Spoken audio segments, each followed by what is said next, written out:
दोस्तों आज हम आपको एक ऐसा एग्जाम्पल बताने जा रहे हैं जिसके अंदर हमने इनकम टैक्स रिटर्न तो फाइल कर दी पर रिफंड अमाउंट अभी भी बैंक अकाउंट के अंदर क्रेडिट नहीं किया गया है। Financial year 21-22 and assessment year 22-23 के लिए हमने इनकम टैक्स रिटर्न अपने क्लाइंट की फाइल करी थी जो ऑलरेडी बी लेटेड थी, यानी 31 जुलाई के बाद नॉन ऑडिटेड केस के अंदर हमने रिटर्न फाइल करी थी। एक नोटिफिकेशन जारी किया गया था सीबीडीटी द्वारा कि अगर 31 जुलाई से पहले 31 जुलाई 2022 से पहले अगर आप इनकम टैक्स रिटर्न फाइल करते हैं तो आपको वेरिफिकेशन करवाने के लिए 120 दिन दिए गए थे। लेकिन 1 अगस्त से अगर आप अपनी इनकम टैक्स रिटर्न फाइल करेंगे तो उस केस में जो आपकी वेरिफिकेशन जो पीरियड है वो 120 से कम करके 30 डेज कर दिए गए थे। यानी 1 अगस्त 2022 के बाद अगर आप कोई भी रिटर्न फाइल करवाते हैं, चाहे आप पिछले साल की करवा रहे हो या इस करंट ईयर की अगर आप करवाते हैं, तो उस केस में आपको 30 डेज अब अलाउ किए जाएंगे वेरिफिकेशन के लिए। यानी 30 डेज के अंदर अंदर चाहे आप ई वेरीफाई कर दीजिए इनकम टैक्स पोर्टल पर जाकर या फिर साइन कॉपी आप इनकम टैक्स डिपार्टमेंट में जाकर भेज सकते हैं।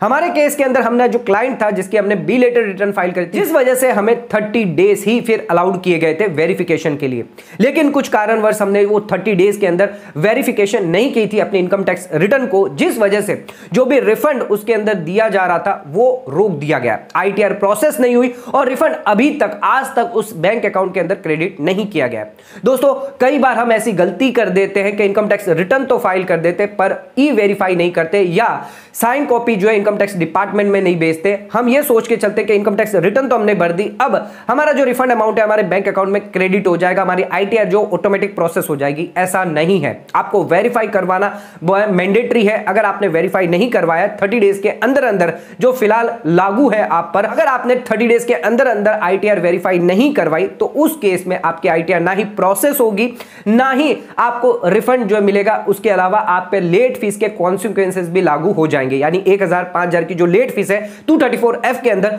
वो भी आप पर लागू हो जाएगी। आप अगर before the due date income tax return क्यों ना फाइल कर देते हैं, आप पर ये सभी लेट कॉन्सिक्वेंसेस लागू हो जाएंगे, आपका आईटीआर जो वो प्रोसेस नहीं होगा। तो ध्यान रखिएगा अपनी इनकम टैक्स रिटर्न जो है वो टाइमली 30 डेज के अंदर अंदर ई वेरीफाई या sign copy income tax department को जरूर भेजे। दोस्तों आइए आज के इस वीडियो के अंदर हम आपको बताने जा रहे हैं कि फाइनेंशियल ईयर 21-22 असेसमेंट ईयर 22-23 के लिए एक मेल जारी किया जा रहा है इनकम टैक्स डिपार्टमेंट द्वारा। यानी अब सभी को अलाउ किया जा रहा है, किन लोगों को अलाउ किया जा रहा है इनकम टैक्स अगर उनकी पेंडिंग रह गई है, वेरीफाइड नहीं हुई है, तो कौन से ऐसे केसेस है जिनको अलाउ किया जा रहा है, अपनी आईटीआर एक और मौका दिया जा रहा है, जो अपनी आईटीआर जो है वो फिर से वेरीफाई कर सकते हैं, प्रोसेस करवा सकते हैं। रिफंड अगर उनका रुक चुका है तो वो रिफंड अपने अकाउंट में क्रेडिट करवा सकते हैं। जिसके लिए क्या है पूरा मेल और क्या है उसकी रिगार्डिंग हम इनकम टैक्स पोर्टल पर जाके देखेंगे कि कैसे इसको आप जो है अप्लाई कर सकते हैं। तो आइए दोस्तों आज का वीडियो आपके लिए बहुत ज्यादा इंपॉर्टेंट है। चैनल पर नए तो सब्सक्राइब कर लीजिए और बेल आइकन पर नोटिफिकेशन पर क्लिक कर लीजिए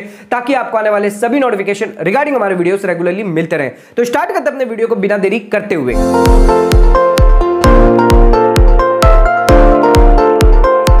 आइए स्टार्ट करते अपने वीडियो को। बात करते हैं इनकम टैक्स रिटर्न तो हम फाइल कर देते पर आईटीआर को वेरीफाई नहीं करते, जिस वजह से हमारी इनकम टैक्स रिटर्न इनकम्प्लीट रहती है, प्रोसेस नहीं होती है। इनकम टैक्स डिपार्टमेंट द्वारा भी हमें बार बार मेल किया जाता है आईटीआर वेरिफिकेशन आपकी पेंडिंग है 120 दिन या 30 डेज के अंदर अगर आप अपने इनकम टैक्स रिटर्न जो है वो प्रोसेस या ई वेरीफाई नहीं करवाते या इनकम टैक्स डिपार्टमेंट को साइन कॉपी नहीं भेजते तो उस केस में आपकी आईटीआर इनवैलिड मानी जाएगी और लेट फीस कॉन्सिक्वेंसेस आप पर लागू हो जाएंगे। आप आईटीआर जो है वो आधार ओटीपी के थ्रू कर सकते हैं अगर आपका आधार कार्ड आपके पैन कार्ड से लिंक है, या बैंक अकाउंट के ईवीसी से, डीमेट अकाउंट के ईवीसी से, या फिर आप नेट बैंकिंग से, डीएससी से भी आप अपनी आईटीआर को जो है वेरीफाई करवा सकते हैं। लेकिन दोस्तों कई बार हम अपनी आईटीआर को जो वेरीफाई नहीं करवा पाते। नोटिफिकेशन सीबीडीटी द्वारा जारी किया गया था 1 अगस्त 2022 के बाद अब अगर आप अपनी इनकम टैक्स रिटर्न फाइल करेंगे तो उस केस में आपको 30 डेज ही अब अलाउ किए जाएंगे वेरिफिकेशन के लिए। इससे पहले अगर आप करते तो उस केस में 120 दिन अलाउ किए जाते। यानी अगर आप अपने इनकम टैक्स रिटर्न फाइल करते, चाहे पिछले साल की क्यों ना करें या इस करंट ईयर की क्यों ना करें, तो उस केस में फाइनेंशियल ईयर 22-23 की करते, असेसमेंट ईयर 23-24 की करते या फाइनेंशियल ईयर 21-22 की अगर आप करते हैं, अपडेटेड रिटर्न करते हैं, तो उस केस में आपको जो आईटीआर है वो 30 डेज के अंदर अंदर वेरिफिकेशन करनी है। अगर आप ऐसा नहीं करते तो आप पर लेट फीस कॉन्सिक्वेंसेस लागू हो जाएंगे। यानी 1 अगस्त 2022 के बाद देखें तो 30 दिन आपके लिए अलाउ किए गए और 1 अगस्त से पहले आपके लिए 120 दिन अलाउ किए गए 2022 के अंदर, जिसके अंदर हमें जो सीबीडीटी द्वारा नोटिफिकेशन जारी किया गया था। दोस्तों ये जो 30 डेज का जो टाइम पीरियड हमें दिया गया है हमारे आईटीआर वेरिफिकेशन के लिए, जिसके अंदर एक और बात कही गई है उस नोटिफिकेशन के अंदर। क्या बात कही गई है कि अगर आपने 30 दिन के अंदर तो वेरिफिकेशन अगर कर दिया तो हम आपकी जो इनकम टैक्स रिटर्न जो आपने फाइल करी थी वही डेट मानेंगे कि आपने जो रिटर्न जो फर्निश करी गई थी वही रिटर्न इनकम टैक्स रिटर्न की डेट मानेंगे। लेकिन अगर आपने 30 दिन के बाद वेरीफाई करा तो उस केस में जिस दिन आपने वेरिफिकेशन किया वही डेट आपकी इनकम टैक्स रिटर्न फर्निशिंग की डेट होगी। इसका मतलब यह है कि अगर आपने 31 जुलाई 2023 से पहले अपने इनकम टैक्स रिटर्न अगर आप फाइल कर देते फाइनेंशियल ईयर 22-23 असेसमेंट ईयर 23-24 के लिए, तो उस केस में अगर आप 30 दिन के अंदर उसको वेरीफाई नहीं करवाते, ई वेरीफाई नहीं करवाते, तो उस केस में जिस दिन आप वेरीफाई करवाएंगे, ई वेरीफाई करवाएंगे, कि जो रिटर्न आपने जो लेट मानी जाएगी कि आपने लेट इनकम टैक्स रिटर्न भरी है और लेट फीस आप पर लागू कर दी जाएगी। 1000 5000 की जो लेट फीस है सेक्शन 234F के अंदर, अगर आपकी इनकम 5 लाख के अंदर है तो उस केस में 1000 की लेट फीस आप पर लागू होगी। 5 लाख से ज्यादा है तो उस केस में आपको 5000 की लेट फीस लागू कर दी जाएगी और इसी के साथ आपको जो ब्याज है 1% का ब्याज आपको एक्स्ट्रा और देना पड़ जाएगा। तो ध्यान रखिएगा कि अगर आप 30 डेज के अंदर अपनी आईटीआर जो वो फाइल कर देते हैं, वेरीफाई करवा देते हैं, तो उस केस में आप इन कॉन्सिक्वेंसेस से बच सकते हैं। वो लोग physical copy income tax department में भेजना चाहते हैं तो उन लोगों के लिए 30 डेज कब से माने जाएंगे। तो अगर आप डिस्पैच करते स्पीड पोस्ट पे साइन करके इनकम टैक्स आईटीआर की कॉपी इनकम टैक्स डिपार्टमेंट को, सीपीसी को बेंगलुरु अगर भेजते हैं, तो जिस दिन आपने डिस्पैच किया और जिस दिन आपने इनकम टैक्स रिटर्न फाइल करी वो पीरियड जो वो 30 डेज के लिए कैलकुलेट किया जाएगा। अगर वो 30 डेज से ज्यादा एक्सीड कर दिया था तो उस केस में भी आपकी जो इनकम टैक्स रिटर्न है वो लेट फाइलिंग मानी जाएगी, आप पर लेट फीस जो है कॉन्सिक्वेंसेस लागू कर दिए जाएंगे। आईटीआर कैसे आपको वेरीफाई करना है, जिसके लिए हमने आपको प्रोसेस बता दिया ऑलरेडी कि आप आधार से ई वेरीफाई करवा सकते हैं, बैंक अकाउंट से, डीमेट अकाउंट से, नेट बैंकिंग से, डीएससी से आप करवा सकते हैं। इनकम टैक्स पोर्टल पर जाकर आप कैसे वेरीफाई करेंगे इसके बारे में भी आज के इस वीडियो के अंदर हम आपको बता देंगे। और इसके अलावा अगर आपको स्पीड पोस्ट में भी भेजना चाहते हैं तो मैनुअली भी आप स्पीड पोस्ट में साइन करके भिजवा सकते हैं। दोस्तों आइए अब आ जाते हैं उस मेल के बारे में जो इनकम टैक्स डिपार्टमेंट द्वारा फाइनेंशियल ईयर 21-22 यानी असेसमेंट ईयर 22-23 के लिए सभी उस मेल पर जो income tax department tax payer को भेज रहा है। तो consequences of non verification of return filed for financial year 21-22 यानी असेसमेंट ईयर 22-23 के लिए, तो इनकम टैक्स डिपार्टमेंट उस मेल के अंदर यह कह रहा है कि अगर आपने अपनी इनकम टैक्स रिटर्न तो फाइल कर दी थी फाइनेंशियल ईयर 21-22 असेसमेंट ईयर 22-23 की, इसको अपलोड भी आपने कर दी थी, लेकिन आपने इसको ई वेरीफाई नहीं करी, रिटर्न फाइल कर दी पर ई वेरीफाई नहीं करी 120 दिन के अंदर अंदर,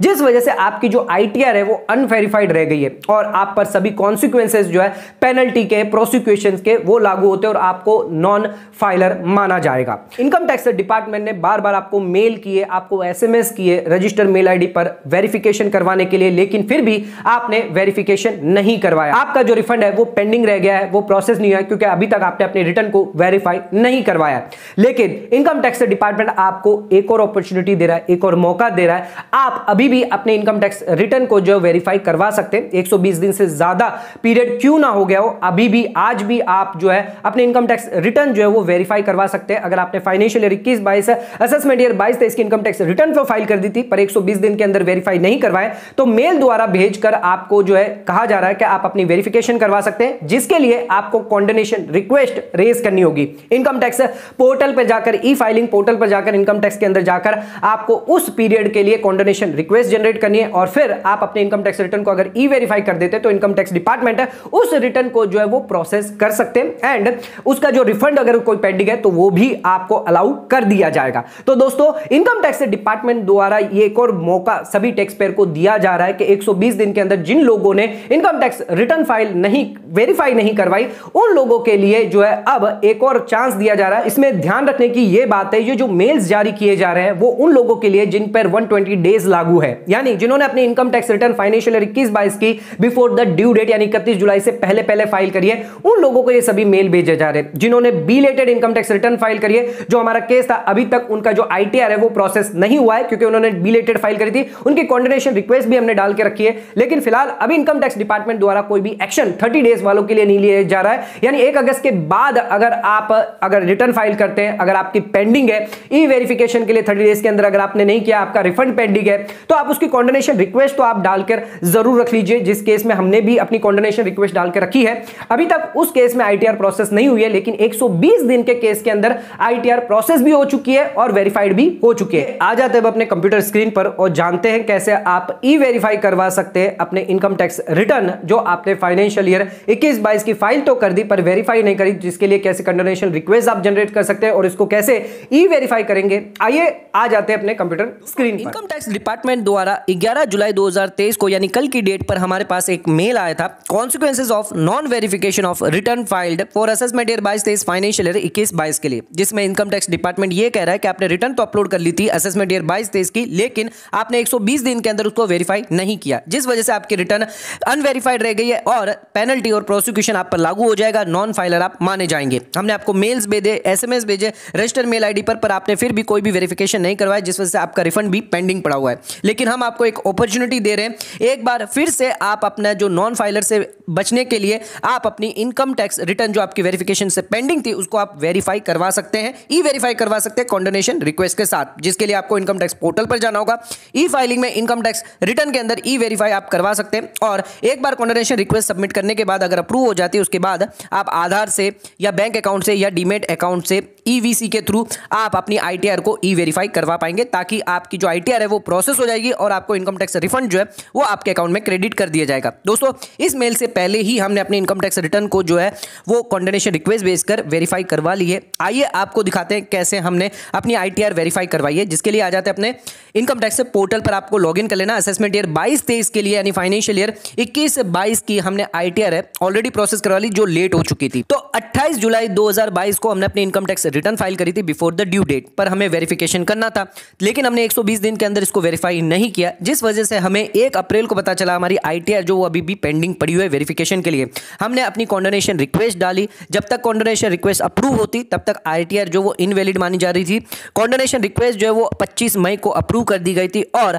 फिर हमें 26 मई को 2023 को हमारी आईटीआर जो वो प्रोसेस हो गई। अगर उसमें कोई डिमांड थी, जो भी रिफंड था, वो हमें इंटीमेशन के थ्रू बताया जाता, तो इंटीमेशन ऑर्डर भी हमारा 26 मई को जारी कर दिया गया। तो इस तरह हमने अपनी आईटीआर जो है वो प्रोसेस करवा दी। आइए अब बताते हैं इनकम टैक्स पोर्टल पर कैसे आप ई वेरीफाई रिटर्न कर सकते हैं। साइड में ई वेरीफाई रिटर्न टैब दिया गया, जिसको क्लिक करके आपको 4 डिटेल देनी होगी, pan number, assessment year, acknowledgement number और मोबाइल नंबर। ये चारों डिटेल जैसे ही आप डालते हैं कंटिन्यू पर आपको क्लिक कर देना है और आपके मोबाइल पर 6 डिजिट का ओटीपी आ जाएगा। जैसे ही आप ये 6 डिजिट अपने मोबाइल पे जो भी ओटीपी आया है उसको डाल देते हैं और फिर सबमिट पर क्लिक कर देते हैं, जिसके बाद आप कंडोनेशन रिक्वेस्ट जो है वो सबमिट कर सकते हैं। अगर आपने 120 दिन के अंदर वेरीफाई नहीं करी है तो इस कंडोनेशन रिक्वेस्ट जो है अपने असेसमेंट ईयर, जो भी असेसमेंट ईयर के लिए आप रिटर्न फाइल करना चाहते हैं, ई वेरीफाई करना चाहते हैं, उसके लिए आप सिलेक्ट करके कंडोनेशन रिक्वेस्ट जो है वो सबमिट कर सकते हैं। एक बार अगर आपने कंडोनेशन रिक्वेस्ट सबमिट कर दी और अप्रूव हो जाती है, उसके बाद आप ई वेरीफाई जो है वो कर सकते हैं। कंडोनेशन रिक्वेस्ट सबमिट करते वक्त ये ध्यान रखिएगा, आपको रीजन में सिलेक्ट करना है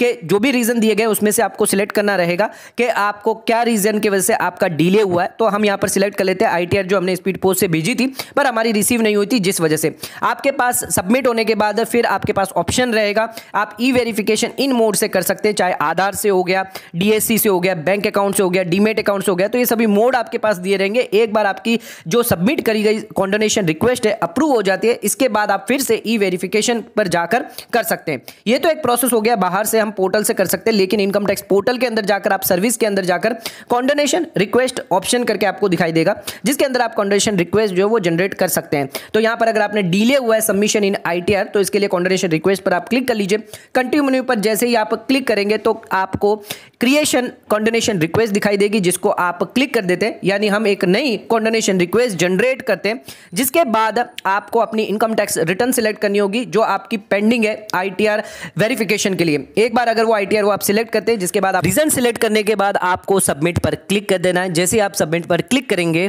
आपकी जो रिक्वेस्ट है वो सबमिट सक्सेसफुली आपको दिखा देगी। आप अपनी रिक्वेस्ट को व्यू भी कर सकते हैं। एक बार इनकम टैक्स डिपार्टमेंट आपको अलाउ कर देता है, जिसके बाद आप ई वेरीफाई कर सकते हैं।